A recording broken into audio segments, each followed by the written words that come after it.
Brother फेरि Q&A video हाल्नु पर्यो रे। Okay brother, let's go. So hello and welcome to the another episode of Yeti vlog and guide. आज चाहिँ म हजुरहरू सामु क्युएनए भिडियो लिएर आएको छु। आजको क्युएनए भिडियोमा चाहिँ म सकेसम्म सबै साथीहरूको कमेन्टलाई लिने प्रयास गरेको छु। सो भिडियो अलिकति लामो हुनसक्छ, भिडियोलाई अन्त्यसम्म हेरेर साथ दिनु होला है त। सो आजको क्युएनए भ्लगको पहिलो क्वेसनमा सुस्मिता थापाजीले आफ्टर ब्याचलर 11-12 को मार्कसिटको स्टारले कतिको असर पर्छ जापान आउनलाई भन्नुभएको रहेछ। यदि हजुरले ब्याचलर राम्रोसँग कटाउनु भएको छ भने चाहिँ 11-12 को मार्कसिटको स्टारले केही असर पर्दैन, किनभने जापान आउनको लागि चाहिँ हजुरको लास्ट एकाडेमिक क्वालिफिकेसन भए चाहिँ हुन्छ। हजुरको लास्ट एकाडेमिक क्वालिफिकेसन चाहिँ ब्याचलर भयो, त्यसले गर्दा चाहिँ +2 को स्टारले चाहिँ असर पर्दैन है त।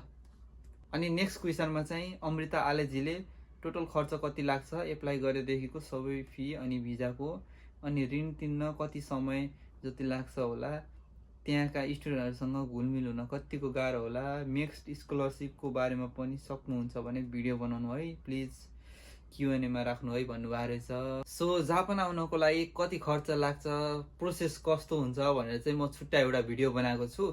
त्यो भिडियो चाहिँ म तल डिस्क्रिप्सनमा राखिदिन्छु, अहिले चेक गर्नु होला है त।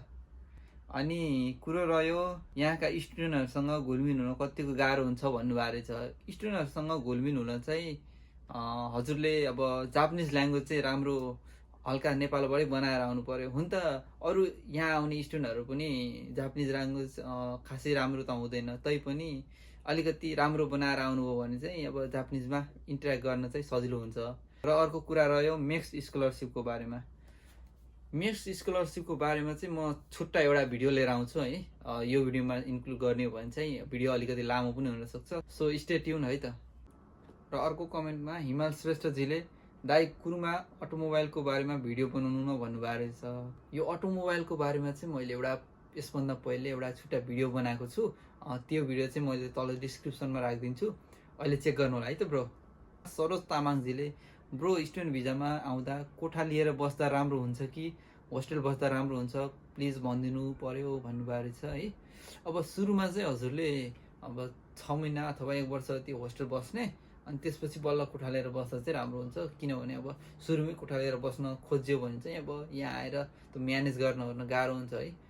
अस्मिजीले चाहिँ दाइ स्टुडेन्ट भिजामा जापान आउनुको लागि के गर्नुपर्छ, कसरी क्लास लिँदा राम्रो प्लिज भनिदिनु पर्यो भन्नुभएको रहेछ। स्टुडेन्ट भिजामा जापान आउनुको लागि के गर्नुपर्छ भन्ने टोटल प्रोसेसको मैले छुट्टा एउटा भिडियो बनाएको छु, त्यो चाहिँ तल डिस्क्रिप्सनमा राखिदिनेछु, अहिले चेक गर्नु है त अस्मिजी। र अर्कोमा लेट्स गो जीले चाहिँ फर क्युएनए 12 मा ब्याक लाग्यो भने स्टुडेन्ट भिजामा जापान आउनु मिल्छ कि नै भन्नुभएको रहेछ। ब्याक लाग्यो भने चाहिँ त्यो ब्याक लागेको सब्जेक्टलाई कटाएर आउनुभयो भने चाहिँ भिजा आउने चान्स पनि राम्रो हुन्छ।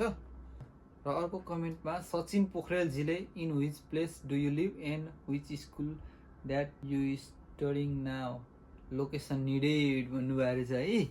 म बस्ने ठाउँ चाहिँ क्योतो हो र अहिले चाहिँ म वाइआइसी ककुसाई जिदोसिया दाइगाको भन्नेमा चाहिँ अटोमोबाइल पढिरहेको छु। सौगात भण्डारीजीले एकचोटि जापानमा एक्सपेन्सेसहरू कति हुन्छ, गएको ऋण तिर्न कति टाइम लाग्छ भनेर कमेन्ट गर्नुभएको रहेछ। जापानमा खर्च कति हुन्छ भन्ने विषयमा चाहिँ मैले एउटा छुट्टा भिडियो बनाएको छु, त्यो चाहिँ तल मैले डिस्क्रिप्सन बक्समा राखिदिन्छु, अहिले चेक गर्नु होला है त ब्रो। र अर्को क्वेसन रह्यो ऋण तिर्न कति टाइम लाग्छ भन्नुभएको रहेछ। यदि हजुरले हप्तामा 28 घन्टा त्यही पनि नाइट काम गर्नुभयो भने चाहिँ हजुरलाई 2 वर्ष अब 2.5 वर्ष पनि लाग्न सक्छ है, अब यता स्कुल फी तिर्दै अनि उताको ऋण तिर्दै गर्नलाई। तर त्यो काम सँगसँगै यसो एनक्यासहरू कतै पाइयो भने चाहिँ हजुरले 1.5 वर्ष अथवा 1.5 वर्ष 2 वर्षसम्ममा चाहिँ तिर्न सक्नुहुन्छ है त ब्रो। श्री पान्सरजीले कहिले खुल्छ हो दाइ स्टुडेन्ट भिजा भन्नुभएको रहेछ। यो क्वेसन चाहिँ धेरै साथीहरूले सोध्नुहुन्छ, तर के गर्नु है, हामीलाई पनि थाहा हुँदैन। सो यो जापान सरकारबाट केही इन्फर्मेसन आएको छैन है, अब कहिले खुलाउँछ यो नयाँ स्टुडेन्टहरूको लागि, कहिले लिएर आउँछ भन्ने कुरा है। त्यसले गर्दा चाहिँ ठ्याक्कै यति बेला खुल्छ भन्न चाहिँ अहिले सकिँदैन है। अब आशा गरौँ होइन, छिटो सहज वातावरण बनेर हजुरहरू सबै सक्दो छिटो चाहिँ जापान आउन सक्नुहुनेछ है। र अर्को कमेन्टमा रवि राणाजीले भाइ हिन्दी बोल्थे त समझ आता जी भन्नुभएको रहेछ है। अब हिन्दी थोडी थोडी आउँछ, धेरै आउँदैन। मेरो अडियन्स चाहिँ 99% नेपालबाटै हुनुहुन्छ, सो नेपालीमै बोल्नुपर्छ है त ब्रो। म पर्सनल कुरा गर्नु पर्यो भने चाहिँ इन्स्टाग्राममा मेसेज गर्नु, हिन्दीमा कुरा गर्नु है त ब्रो। नेक्स्ट क्वेसनमा पेम्बा लामाजीले दाइ जापानमा इङ्ग्लिस ल्याङ्ग्वेज कतिको इम्पोर्टेन्ट हुन्छ? सरकारी स्कुलमा पढेको कारणले मेरो इङ्ग्लिस कमजोर छ अनि 2 इयर्स जापान ल्याङ्ग्वेज पढेर पछि सब्जेक्ट छानेर पढ्दा कुन ल्याङ्ग्वेजमा पढ्ने हो भन्नुभएको रहेछ है। सो पेम्बाजी, हजुर यहाँ जापानमा जापानिज ल्याङ्ग्वेजको स्कुलमा पढ्न आउँदै हुनुहुन्छ भने चाहिँ इङ्ग्लिस ल्याङ्ग्वेज चाहिँ युज हुँदैन है। तपाईँलाई इङ्ग्लिस आउँदैन भनेर टेन्सन गर्नु चाहिँ पर्दैन होइन। अमर खड्काजीले दाइ 12मा 2वटा सब्जेक्टमा D+ आयो भने एप्लाई गर्न मिल्छ कि नै भन्नुभएको रहेछ है। हजुरको जुन जुन सब्जेक्टमा D+ आएको छ नि त्यो सब्जेक्टलाई अब रिइक्जाम दिएर ग्रेडको लेभल अप गरेपछि बल्ल एप्लाई गर्नुहोस् भन्न चाहन्छु म चाहिँ। किनभने अब यतिकैमा एप्लाई गर्नुभयो भने हजुरको भिजा रिजेक्ट हुने चान्स हुन्छ है त। र अर्को कमेन्टमा प्रकाश चौधरीजीले दाइ जापान आउन कहाँ पढ्नुपर्छ र कुन सब्जेक्ट लिनुपर्छ भन्नुभएको रहेछ। अब हजुर स्टुडेन्ट भिजामा जापान आउन चाहनुहुन्छ भने चाहिँ +2 अथवा ब्याचलर चाहिँ कम्प्लिट हुनुपर्छ। सब्जेक्ट चाहिँ जुन सब्जेक्ट भए पनि त्यसले म्याटर गर्दैन है त ब्रो। इन्टेन्डक्स गेमिङबाट चाहिँ नमस्ते ब्रदर, योकोहामा सिटी राम्रो कि क्योतो सिटी ल्याङ्ग्वेज स्कुल र पार्ट टाइमहरूको लागि भन्नुभएको रहेछ है। योकोहामा र क्योतो सिटीमा कम्पेयर गर्नुपर्दा चाहिँ अब क्योतो चाहिँ हजुरको यो ट्रेडिसनल सिटी भनौँ होइन, अलिकति हिस्टोरिकल इम्पोर्टेन्स बोकेको पुरानो सिटी हो। कामहरू ठिकै पाउँछ होइन, अब कामको सन्दर्भमा खोज्नु भएको रहेछ। ल्याङ्ग्वेज स्कुल पनि राम्रै छन्। अब योकोहामामा चाहिँ के भने हजुरको अब मोडर्न सिटी जस्तो हो, त्यहाँ चाहिँ अलि चहल पहल बढी भएको ठाउँ होइन। त्यहाँ पनि अब टुरिस्टहरू बढी आउने गर्ने भएकोले गर्दा त्यहाँ अब टोकियोदेखि नजिक पनि छ है। त्यसले गर्दा चाहिँ त्यहाँ काम पाउने चान्स पनि अलिक बढी हुन्छ होइन। पर आवर स्यालेरी पनि अलिक बढी नै छ। मलाई चाहिँ अब क्योतोमै बसेको भएर होला अब क्योतो सिटी नै राम्रो लागिरहेछ है। चुज गर्ने काम चाहिँ हजुरकै भयो है। मैले चाहिँ अब यसलाई सिनोफानो गर्नै सकिनँ। अनि अर्को क्वेसनमा खेम्स भण्डारीजीले कोनिचिवा दाजु भन्नुभएको रहेछ। कोनिचिवा खेम्सजी, 28 घन्टाको कामले कलेज फी तिर्न खाना बस्न पुग्छ कि नै, अनि कि नेपालबाट नै मगाउनु पर्छ र भिजा थप्ने बेलामा सपोर्टको लागि नेपालबाट पैसा पठाएको हुनुपर्छ र भन्नुभएको रहेछ। अब 28 घन्टाको नाइट काम गर्नुभयो भने चाहिँ यहाँ खाना बस्न कलेज फी तिर्नलाई चाहिँ पुग्छ है खेम्सजी। कि नेपालबाट नै मगाउनु पर्छ र भन्नुभएको रहेछ है। नेपालबाट मगाउनु पर्ने अवस्था आउँदैन खासै, र आइपरे पनि कस्तो अवस्थामा आउन सक्छ भने यो स्कुल फी तिर्ने बेलामा कुनै कुनै स्कुलले चाहिँ अब 1 वर्षको फीलाई अब 2 चोटि गरेर तिर्न भन्छ, कतिले 3 चोटि गरेर पनि तिर्न भन्छ है। अब कति स्कुल हुन्छ होइन महिनामा तिर्न भन्छ। त्यो भयो भने चाहिँ हजुरले अब महिनामा यता स्यालेरी थाप्ने अनि महिना आफू कमाएको पैसाले त्यही अनुसारले तिर्न सकियो है। अब एकैचोटि हाफ इयरको फी तिर भन्यो भने चाहिँ एकैचोटि 4-5 लाख पर्न सक्छ होइन। अब त्यो चाहिँ आफूले कि पहिलेबाट जम्मा गरेर राख्नु पर्यो स्कुल फी तिर्नको लागि भनेर, नाइ भने चाहिँ नेपालबाट मगाउने अनि पछि चाहिँ त्यसलाई रिकभर गर्न सकिन्छ है। र अर्को क्वेसनमा भिजा थप्ने बेला सपोर्टको लागि नेपालबाट पैसा पठाएको हुनुपर्छ र भन्नुभएको रहेछ। यसमा चाहिँ नेपालबाट पठाएको हो कि यहीँबाट तिरेको स्कुल फी भन्नेमा चाहिँ खासै असर पर्दैन है। मलाई पनि सुरुमा लाग्थ्यो त्यस्तै होइन, नेपालबाटै पठाएको हुनुपर्छ होला, हामीले डकुमेन्टमा त नेपालबाटै पठाउँछ भन्ने लेखेका छौँ। अब यताबाट तिर्दा हाम्रो भिजा नआउने हो कि भन्ने मेरोमा पनि दिमागमा त्यो खलबली चलिरहेको थियो है। तर त्यस्तो रहेनछ होइन। यहाँ आफूले इलिगल्ली काम गरेको उसले भेटायो भने चाहिँ बल्ल प्रब्लम आउँछ। नाइ भने चाहिँ अब हजुरले नेपालबाट स्कुल फी पठाउनु भयो कि यहीँबाट तिर्नु हो, त्यसले चाहिँ कुनै असर पार्दैन है त ब्रो। वर्ल्ड इन्फोबाट जसरी उत्तर दिनु होला है त भन्नुभएको रहेछ। 1 नम्बरमा नेपालमा 12 पढेर गएका र ब्याचलर गरेर गएकामा के भिन्नता छ? कति महिना पढ्नुपर्छ यी दुवै क्लासकाले, अनि त्यसका बारेमा पनि विस्तृत भन्न खोज्नुभयो होला, भनिदिनुहोस् न प्लिज भन्नुभएको रहेछ है। सो यो ब्याचलर पढेर अथवा +2 पढेर आउँदा कति भिन्नताहरू हुन्छ र कुन पढेर आउँदा चाहिँ कस्तो अवसरहरू हुन्छ भन्ने विषयमा चाहिँ मैले एउटा छुट्टा भिडियो बनाएको छु। त्यो भिडियो चाहिँ म तल डिस्क्रिप्सनमा राखिदिन्छु है, अहिले चेक गर्नु होला है त।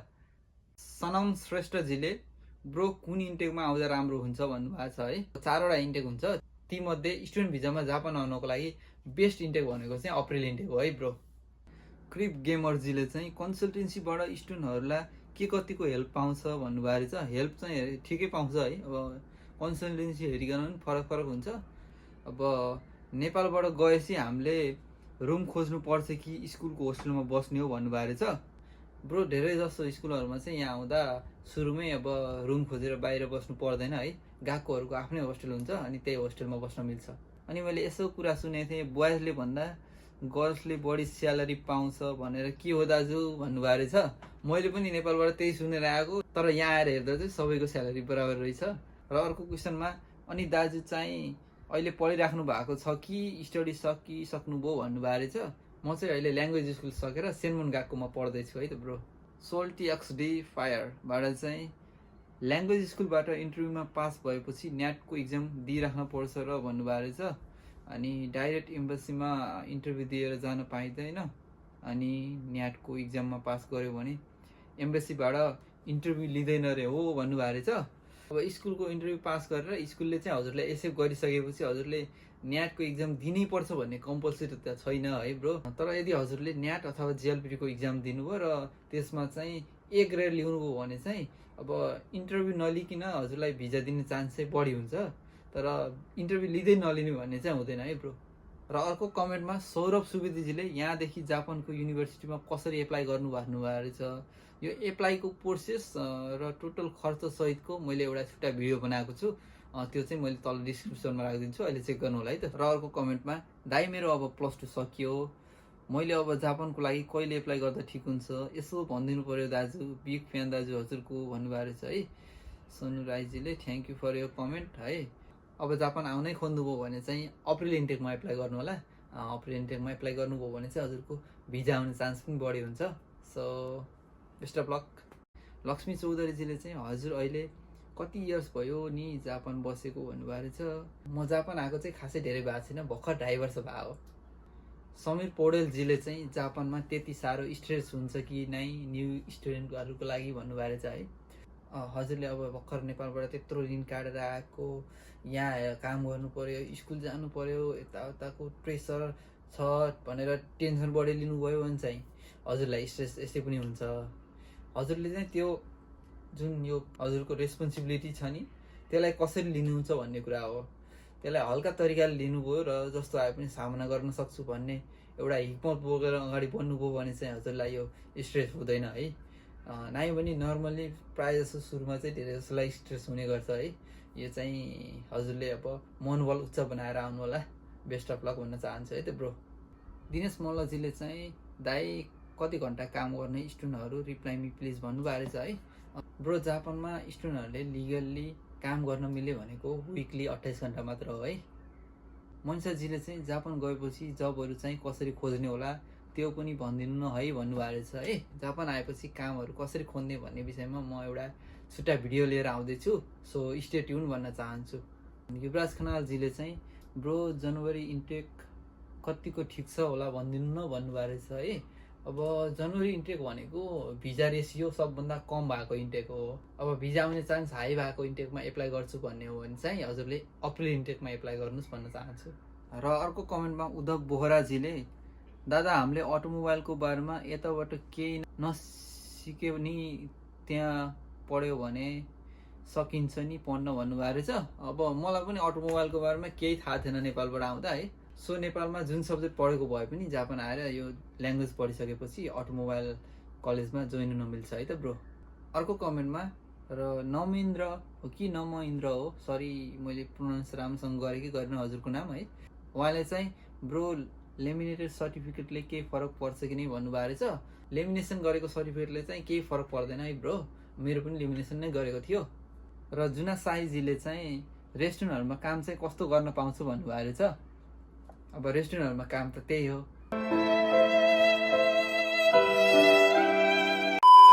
काशी थारूजीले चाहिँ कुन ठाउँमा बस्नुहुन्छ भन्नुभएको रहेछ। म चाहिँ क्योतोमा बस्छु है त ब्रो।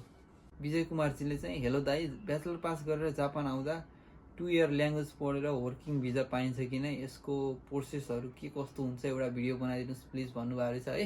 हजुरले नेपालबाट ब्याचलर पास गरेर जापान आउनुभयो र 2 इयर ल्याङ्ग्वेज पढेर चाहिँ हजुरले जापानमा वर्किङको लागि एप्लाई गर्न चाहिँ सक्नुहुन्छ है। यसमा चाहिँ हजुरले N2 लेभलको जापानिज ल्याङ्ग्वेज चाहिँ पास गर्नुपर्ने हुन्छ। पास गरे पनि पहिले जति सजिलै वर्किङमा कन्भर्ट गर्न मिल्थ्यो नि, अहिले चाहिँ त्यस्तो सजिलो छैन। र अर्को कमेन्टमा लखनजीले दाजु +2 गरेकोले मात्र जापान जान मिल्छ, डिप्लोमा लेभलको इन्जिनियरिङ गरेर पाउँछ कि पाउँदैन प्लिज रिप्लाई मी भन्नुभएको रहेछ। हजुरले डिप्लोमा पास गरेर पनि एप्लाई गर्न मिल्छ है त ब्रो। साइबर पोइन्टबाट चाहिँ स्टुडेन्ट भिजामा आउँदा दिनको 4 घन्टाभन्दा बढी काम गऱ्यो भने पछि वर्किङ भिजा रिन्यू गर्दा प्रब्लम हुन्छ र हो र भन्नुभएको रहेछ। दिनको कति घन्टा भन्दा पनि हजुरले हप्तामा 28 घन्टा हो लिगल्ली काम गर्न मिल्ने। त्यो हप्तामा 28 घन्टाभन्दा बढी काम गरेको देखियो भने चाहिँ अब भिजा थप्दाखेरि प्रब्लम हुने हो। हजुरले दिनको 4 घन्टा गर्नुहोस् या 5 घन्टा अथवा 8 घन्टा गर्नुहोस्, त्यसले चाहिँ केही फरक पर्दैन है त ब्रो। र अर्को कमेन्टमा सुभाषजीले ब्रो क्योतो बस्नको लागि कतिको बेस्ट छ भन्नुभएको रहेछ। एकदम बेस्ट सिटी है क्योतो चाहिँ बस्नुलाई होइन, सुनामीहरूको पनि खासै डर हुँदैन है। अनि अर्को कुरा चाहिँ पर आवर स्यालेरी पनि राम्रो छ, कामहरू पनि ठिकै पाउँछ, गएकोहरू पनि राम्रै छ है। त्यसले गर्दा चाहिँ मेरो पर्सनल विचारमा चाहिँ क्योतो बस्नको लागि चाहिँ एकदम पर्फेक्ट ठाउँ हो जस्तो लाग्छ है त। र निरा तामाङजीले चाहिँ क्योतोमा कतिको काम पाइन्छ नि भाइ भन्नुभएको रहेछ। क्योतोमा कामहरू चाहिँ राम्रै पाइरहेको हुन्छ। अर्को कमेन्टमा इन्द्र सागर विष्टजीले वर्किङमा एप्लाई गर्न कम्तीमा पनि कति समय लाग्छ ब्रो, +2 गरेर जाँदा र ब्याचलर गरेर जाँदा भन्नुभएको रहेछ। हजुर +2 गरेर जापान आउनुभयो भने चाहिँ अब 2 वर्ष ल्याङ्ग्वेज स्कुल पढ्ने, त्यसपछि सेनमुन गएको पढ्ने 2 वर्ष हो कि 3 वर्ष पढ्ने हो, अथवा युनिभर्सिटी पढ्न पनि पाइयो। त्यो पास गरेर बल्ल वर्किङमा कन्भर्ट गर्न पाइन्छ। अनि ब्याचलर गरेर आउनुभयो भने चाहिँ अब 2 वर्ष ल्याङ्ग्वेज पढेर पनि वर्किङमा कन्भर्ट गर्न पाउँछ है। अब 2 वर्ष ल्याङ्ग्वेज स्कुल पढ्नको सट्टा हजुरले ब्याचलर गरेर यहाँ मास्टर पढ्न आउनुभयो भने चाहिँ 2 वर्ष मास्टर पढेपछि यता वर्किङमा एप्लाई गर्न मिल्छ है त ब्रो। सुभाष राईजीले चाहिँ ल्याङ्ग्वेज स्कुलमा कति लेभलसम्मको भाषा पढ्नुपर्छ भन्नुभएको रहेछ। यदि हजुरहरू अप्पर इन्टरमा जापान आएर 2 वर्ष ल्याङ्ग्वेज स्कुल पढेर ग्रेजुएट हुने बेलासम्म चाहिँ हजुरले N2 लेभलको भाषा चाहिँ पढिसक्नुहुन्छ। मैले पनि N2 लेभलकै पढेको थिएँ। र अर्को कमेन्टमा गेम एक्सबाट चाहिँ दाजु बोइजहरूले केयर गिभर स्टडी गर्न मिल्छ र 2 इयर्सको ल्याङ्ग्वेज स्कुल पछि लट्स अफ लभ भन्नुभएको रहेछ। ब्रो यो केयर गिभर स्टडी चाहिँ लेडिज पनि जेन्ट्स पनि दुवैले गर्न मिल्छ है त। र विभूषण जीसीजीले हजुरको घर कहाँ दाजु भन्नुभएको रहेछ। मेरो घर चाहिँ लुम्बिनी अञ्चल प्रदेश नम्बर 5 अर्घाखाँची जिल्ला सन्धिखर्क नगरपालिका मथुरा बेसी भन्ने ठाउँमा हो है त। धर्मराजजीले चाहिँ ब्रोले कति लेसनसम्म पढेको बुक अनि कतिको आउँथ्यो ल्याङ्ग्वेज जापान जाँदा भन्नुभएको रहेछ। म जापान आउने बेलामा चाहिँ मैले 22 हो कि 23 लेसनसम्म पढेर आएको थिएँ। अब पढ्न त 22-23 लेसनसम्म पढ्दै थियो। अब N5 पनि पास गर्दै थियो, तर जापान आउँदा भाषा बोल्नलाई केही फिटिकै आउन त, त्यसले गर्दाखेरि यहाँ आएर लास्टै समस्या भयो सुरुमा। सो हजुरहरूले चाहिँ आशा सकेसम्म राम्रो बनाएर आउनुहोस्। अर्को कमेन्टमा विवेक रिमालजीले दाइ सिओई फिक्स्ड आउँछ र के हुन्छ अलिअलि भनिदिनु न भन्नुभएको रहेछ। अब हजुरले एप्लाई गरेपछि सिओई फिक्स आउँछ भन्ने चाहिँ हुँदैन। र सिओई के कस्तो कारणहरूले गर्दा रिजेक्ट हुन सक्छ भन्ने विषयमा मैले एउटा छुट्टा भिडियो बनाएको छु। त्यो भिडियोलाई चाहिँ म तल डिस्क्रिप्सनमा राखिदिन्छु, अहिले पछि चेक गर्न सक्नुहुन्छ है त।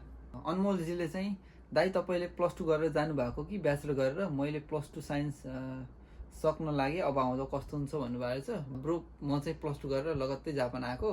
ब्रोले पनि +2 साइन्स रहेछ, मेरो पनि +2 साइन्स नै थियो। अब जापान आउँदा कस्तो हुन्छ भन्नुभएको रहेछ। अब राम्रै हुन्छ, ठिकै हुन्छ। मेरा बाबै वाओ खतरा हुन्छ पनि भन्दिनँ होइन, जे होस् आउँदा राम्रै हुन्छ है।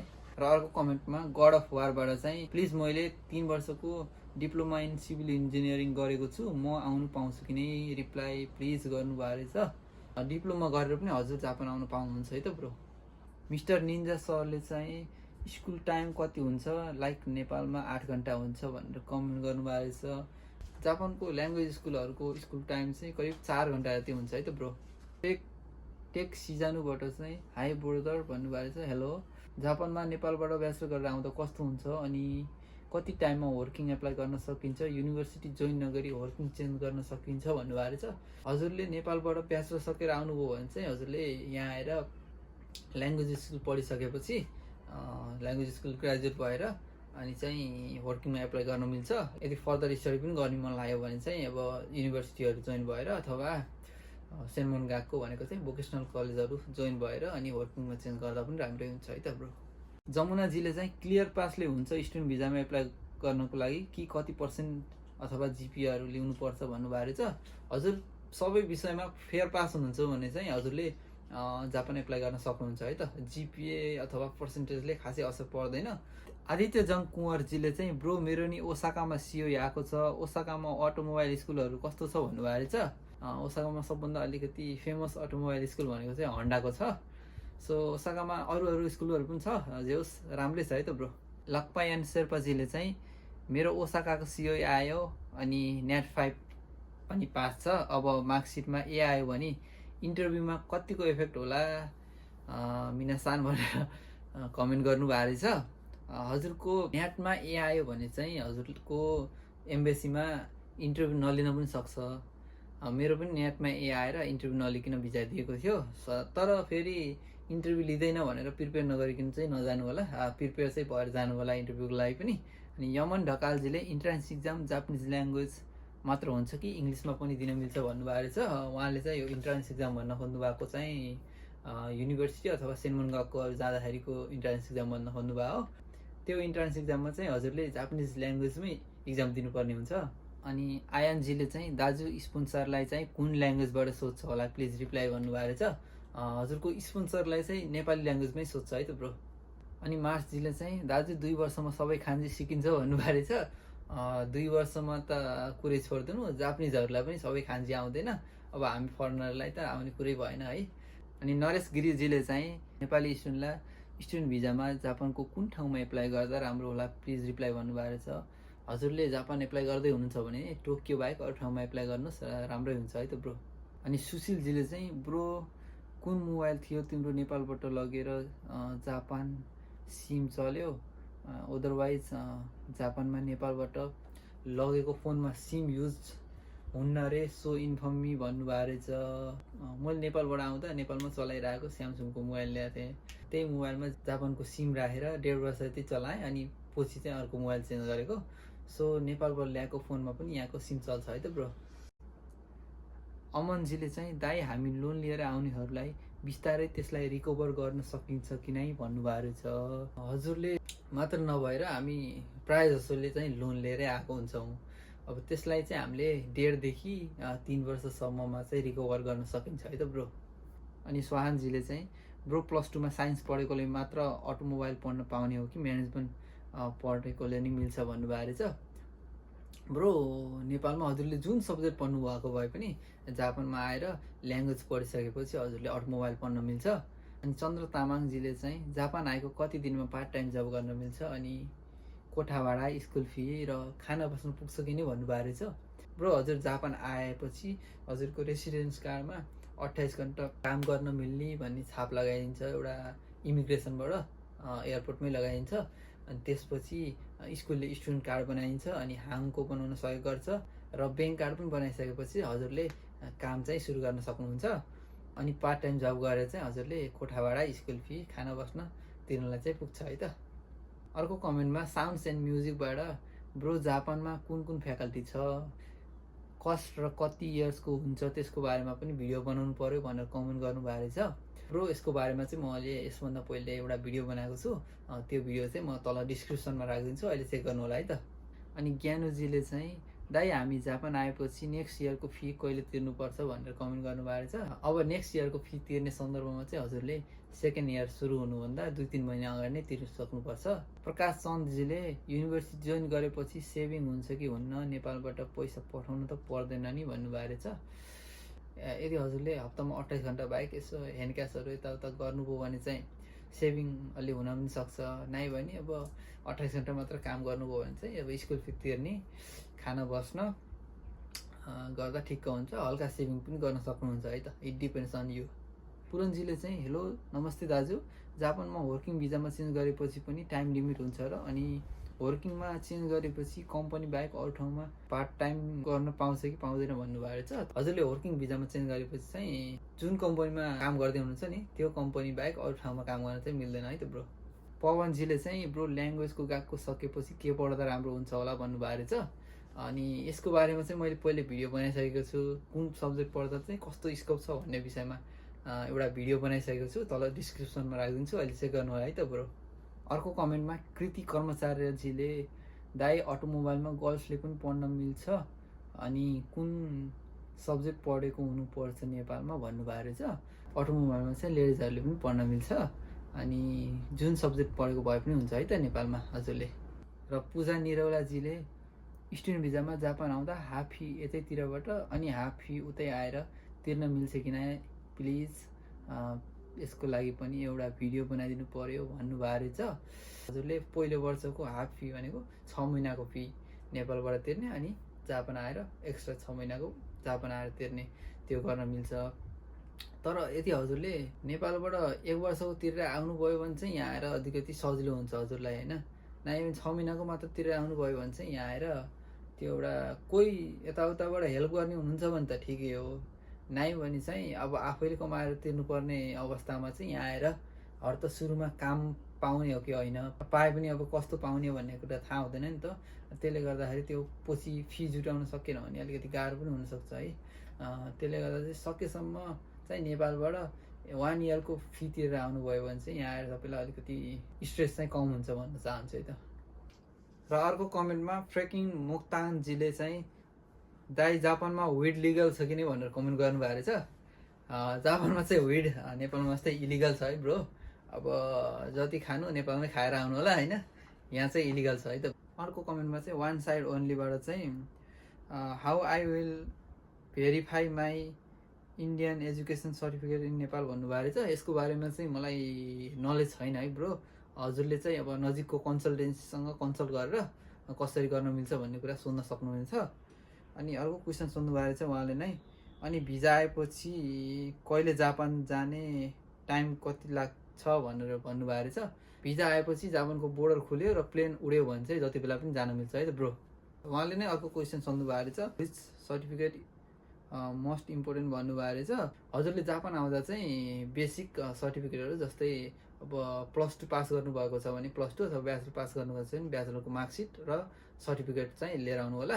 र अर्को क्वेसन उहाँले नै गर्नुभएको रहेछ, as a fun way asking do you have a girlfriend भन्नुभएको रहेछ। सो गाइज आजको भिडियोमा सकेसम्म धेरै क्वेसनहरूको रिप्लाई दिने कोसिस गरेँ। आजको भिडियोमा पिकअप नभएको क्वेसनहरूलाई चाहिँ म नेक्स्ट भिडियोमा समेट्ने प्रयास गर्नेछु। So thank you so much for watching. अब भिडियो राम्रो लाग्यो भने चाहिँ लाइक गरिदिनु होला, ताकि हजुर जस्ता जापान आउन चाहने अन्य धेरै विद्यार्थीहरूमा यो भिडियो पुगोस् है। So see you on next video guys, sayonara, peace out.